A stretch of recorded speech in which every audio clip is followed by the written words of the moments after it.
bonjour Leïla, merci de nous recevoir Olivier. chez toi aujourd'hui pour nous raconter un petit peu ton histoire. On va t'écouter nous raconter ton Motorgate. Donc, moi en 2018, je décide d'acheter une voiture via Le Bon Coin. La voiture me coûte 11 000 euros. Elle avait genre 47 000 km D'accord. et elle avait pas 4 ans quoi. Donc au moment où je décide de faire le contrôle technique, le monsieur me dit, écoutez, vous avez plus d'huile dans le moteur. Et j'en ai parlé autour de moi, on m'a juste dit, oh, tu sais, là, il y a des véhicules qui consomment plus d'huile que d'autres, donc moi j'ai pas relevé quoi, je suis pas mécanicienne. Donc il a fallu remettre de l'huile, et après je suis revenue, il m'a validé le truc, c'est bon, parce que tout était ok quoi. Ensuite, je décide de la vendre parce que je l'avais acheté parce que ma maman est handicapée, et comme je m'en occupais plus trop vu que j'avais repris le travail, je décide de la vendre parce qu'une voiture à Paris ça coûte cher. Oui.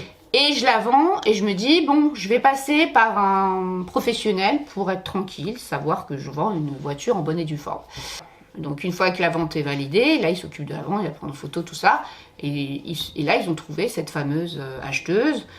Et donc il s'occupe aussi du paiement, etc. 15 jours après, quelque chose comme ça, la dame m'appelle en me disant, écoutez, j'ai un souci, la voiture sur l'autoroute, il y a une perte de vitesse et j'ai dû me mettre sur le bas-côté, ok.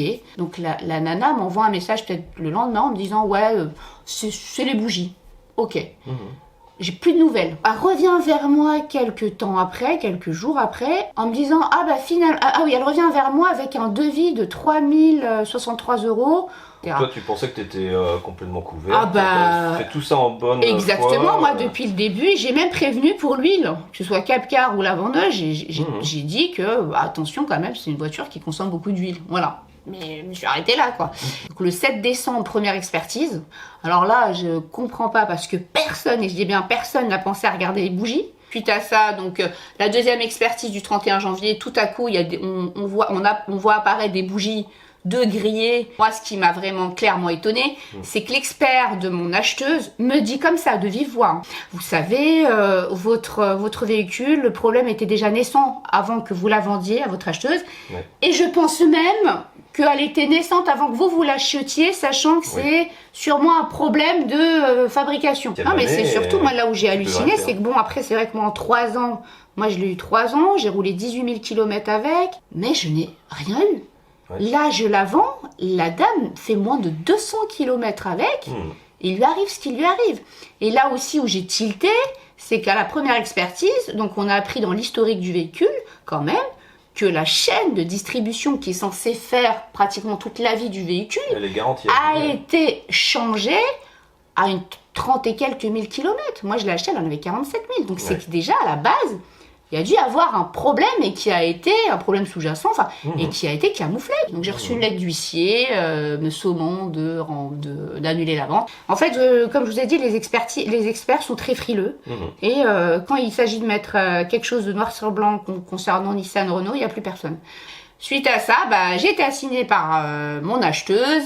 J'ai donc, moi, du coup, pris un avocat et j'ai assigné ma vendeuse, et donc j'ai dû aussi assigner Nissan et Renault parce que pour moi il y a une défaillance claire et nette dans la conception du moteur. Par la suite j'ai appris que finalement ça touchait énormément de véhicules, que je n'étais pas la seule lésée. Oui, j'ai adhéré à l'association, mais je suis entrée dans l'action collective. Et parce que j'estime être lésée en tant qu'acheteuse et en tant que vendeuse. Qu'est-ce que tout ça a chamboulé dans ta vie? C'est très compliqué parce que moi j'élève 2 enfants seuls. Donc financièrement, j'ai un petit salaire. Et je ne perçois rien pour mes enfants. Déjà, ce que j'avais vendu de la voiture, les 8 000 euros, c'est parti dans les expertises, dans les frais d'avocat, etc. Ouais. Heureusement qu'il y a l'action collective, mais bon, à côté, moi, je dois payer une action individuelle. Ah, mais là, sachant que j'ai quand même vendu une voiture à 8 000 euros, c'est pour ça que là, en fait, c'est complètement dingue. Ouais. C'est complètement dingue. On se retrouve dans des frais d'expertise, dans des frais d'avocat, peut-être des frais de gardiennage qui est quand même 1 an et demi à hauteur, dont on m'a dit 30 ou 40 euros par jour. Quelque chose, c'est rocambolesque. Donc on se dit, moi j'ai vendu une voiture 8 000 euros. Quand il y a eu tous ces problèmes qui se sont manifestés, et tous ces gens, toutes ces victimes, ils auraient dû jouer le jeu et faire en sorte que chaque victime, en fonction de son cas, soit indemnisée. C'est très malhonnête. Il peut y avoir des gros accidents, il peut y avoir des morts. Enfin, ça va loin, ça ne s'arrête pas juste à un aspect financier. Bah oui, Ton acheteuse, ça lui est arrivé dans quelles circonstances? Elle était sur l'autoroute. Elle a eu une perte de vitesse sur l'autoroute quand même, donc elle a eu de la chance. Mais à un moment donné, en fait, c'est quoi? Faut attendre qu'il y ait des morts.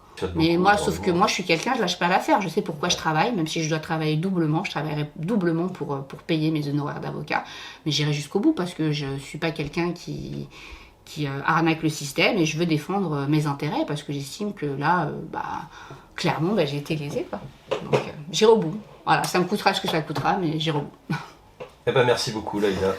Et de rien. D'avoir témoigné comme ça, on espère que derrière, c'est important de faire sortir tout ça. Voilà, c'était le Motorgate de Laïla. Son témoignage est assez édifiant malheureusement puisqu'elle se retrouve aujourd'hui prise en étau. Elle est tenue de rendre des comptes à la personne qui lui a acheté son véhicule, bien évidemment.